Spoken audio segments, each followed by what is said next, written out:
So let's check your shoulder again. Do you remember which one it was? Was it your right or your left? This one was worse. Okay, so go ahead and put your head this way.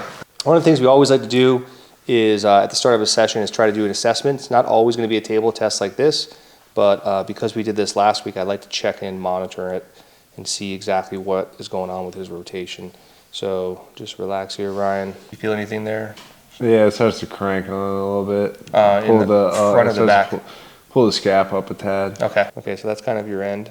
Okay, now let's have you go active. So we have an active, we have what we call a 1-to-1 passive to active in the functional range assessment. So his active degrees is within 15% of his passive, which is pretty good. Let's actually go right into just some level 2 cars because we've been working on this already. So we're going to actually hook up a positional joint isolation here. And let's just practice a little bit of that car, like that shoulder car, without using the spine. So you should feel like you're kind of pushing into the band a little bit. And we'll use this as just a way to kind of prime the capsule, as well as just maybe tease out some of those potential compensations he has when moving his shoulder. He's not forcing anything. This is kind of a warm-up for us, but it's also allowing him to just be able to disassociate spine from shoulder. What do you feel? Like thoracic through the backside. Yeah, and not feel like the band is exaggerating that rib hike that you get. Yeah, here's where the flexion hits if I'm standing. So then take that, go around it a little bit. Yep. I've also tried to play with the cue that comes from the elbow more, not as much as the wrist. Yeah. You know what helps is keeping that, like you're doing, keeping that tricep extended too. So you think about the circle is being driven more with this bone than just the fingertips. Okay, let's try the other side. The same thing, just try to trace the circle as best as you can, and then constantly thinking about taking that vertebrae here and then just trying to stab the band. Another advantage to doing this is because it's really easy for Ryan to sweat because he likes to focus and generate that neurological tension.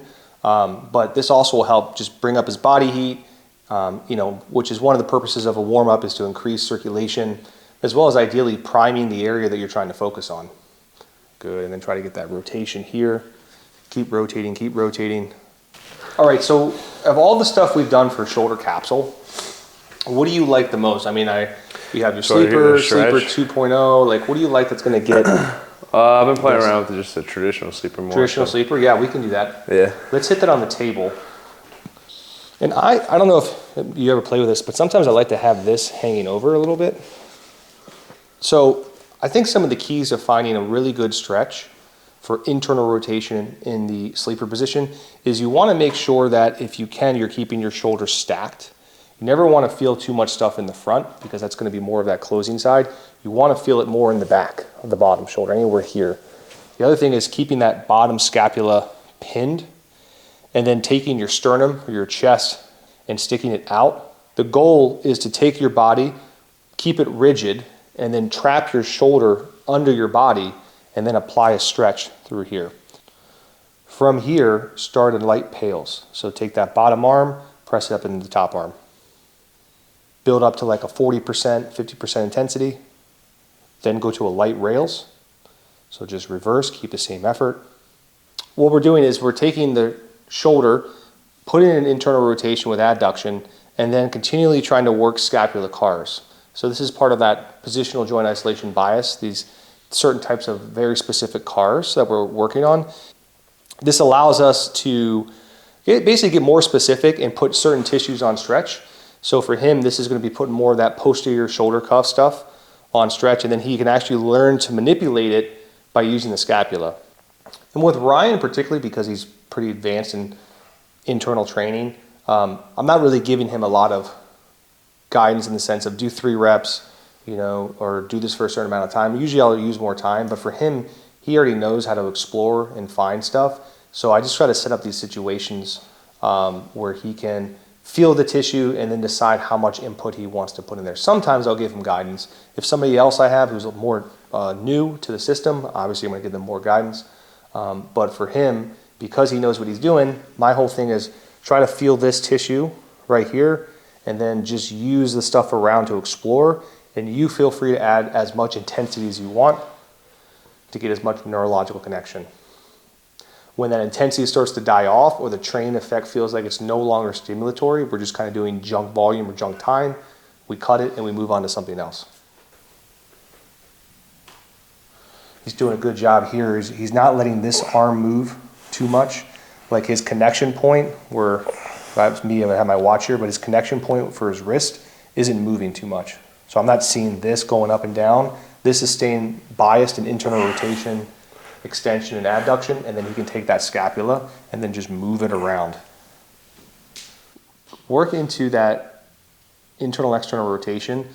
The goal here is actually trying to find a stretch in this tissue if you can, without dipping into the scapula, right? So if we can get this tissue on stretch, we can get a lot of really good inputs in here. Okay, it means we can train it at length, we can increase the range of motion, we can increase the strength, neurological connection. Okay, so we're gonna take the grip out of it. Okay, keep the elbow high, and then just work this range right here, right at length. Boom. Push my finger out when you try to go up. There you go. Back down. So we're just trying to get him to be able to connect to that tissue at length. Yeah, dude. Last one. Let's use this one for that level 2 that we did. Block the thoracic, yep. So now we're going back to that warm-up, the assessment that we kind of started with as far as the cars. Is that your shoulder snoring, or is that Yeah, it needs to wake up. So I like the Indian club because it's an asymmetrical load. So This is Thanksgiving. Yeah. You can cut that one Took out. the club, took their turkey. Yep, keep rotating. Good. Resist that band, and then just work this range here. That, and then rewind.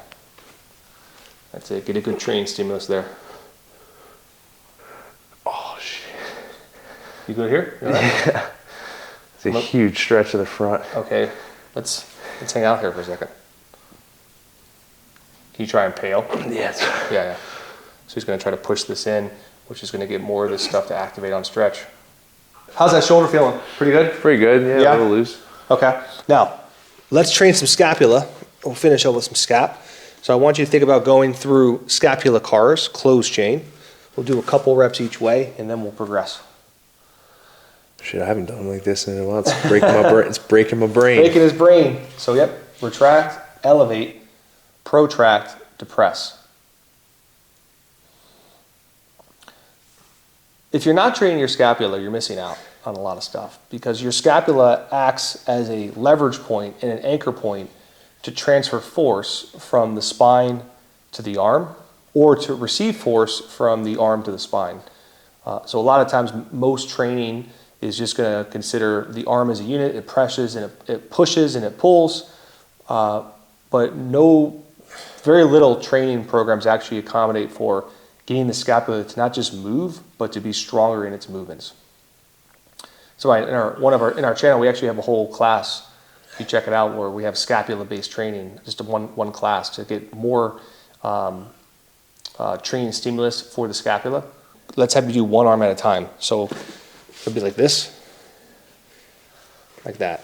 So now we're going to challenge it. We're going to take more of that torso weight, put it on the scapula. He's going to do about 3 cars each direction before he switches. Goal here is that we don't want the elbow to bend. Spine is going to stay relatively stable, and you're just trying to move the scapula around that fixed spine. Neck isn't going up and down. Nice job, Ryan. Finish strong. Okay, switch sides. So same thing, imagine taking that scap and it's like your entire back is a lawn. You want to mow the lawn, right? You want to try to get as much motion as you can. You're doing a great job too of not moving through the spine too much. I don't want to see flexion or extension in thoracic. I just want to see that bone moving around. Don't go through the lumbar like me, kids. You ready for the next level? Yeah. Good. Keep those elbows locked out. Excellent, dude.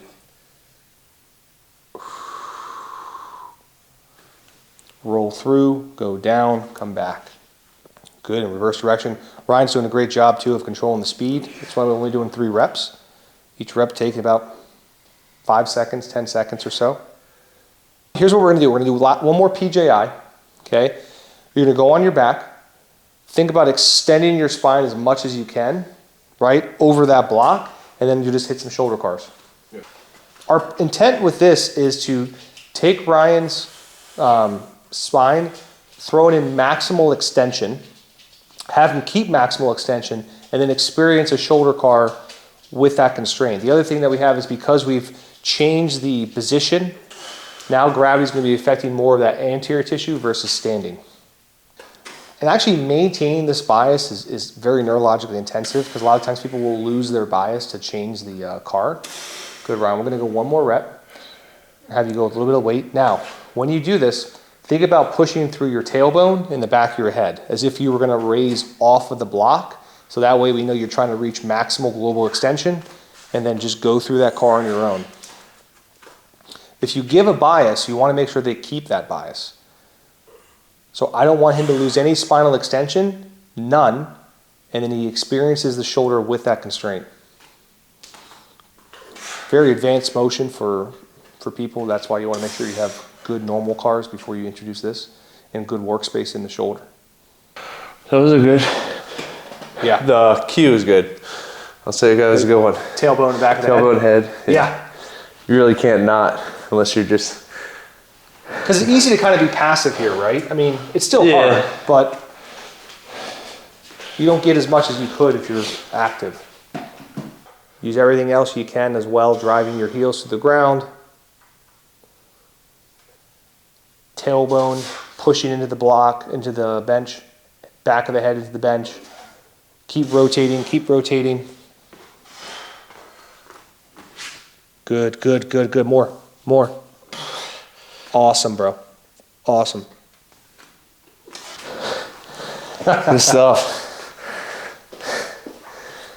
How was that? Pretty good? Yeah, that was interesting. Like the Q, definitely more than a lot of things I've done, helped me engage in full spinal. You know, I did that drill yesterday with a power lifter. Yeah. Because it's very relevant to her benching position. When you bench, you try to get this like ridiculous arch and maintain. So then I used that cue and she liked it. And it just makes a lot of sense when you think about trying to almost like, it's like you're trying to build like a bridge. Yeah. And then you maintain that and go through it. You can also tell where you, like, depending on your shoulder or which side's better or not, like your head will tend to, so for me on the left, my head tended to try and want to come up. Right. Instead of drilling through the back of the bench. Well, and then that almost defeats the purpose because now you're almost creating another compensation to get around it. Like you're coupling two joints. Yeah. So, which is not what we want in the car anyway. Thanks, man. That was great, man. dude. Good stuff. Shoulder feeling good? Yeah, of course. Thank you all for tuning in again. We hope you got some great gems. Like I said, we worked a lot of shoulder space. So even though Ryan primarily likes to run, he also loves to throw around weights. So we'd like to make sure that he's nice and healthy for that. And we hope you enjoyed it. We'll see you in the next one.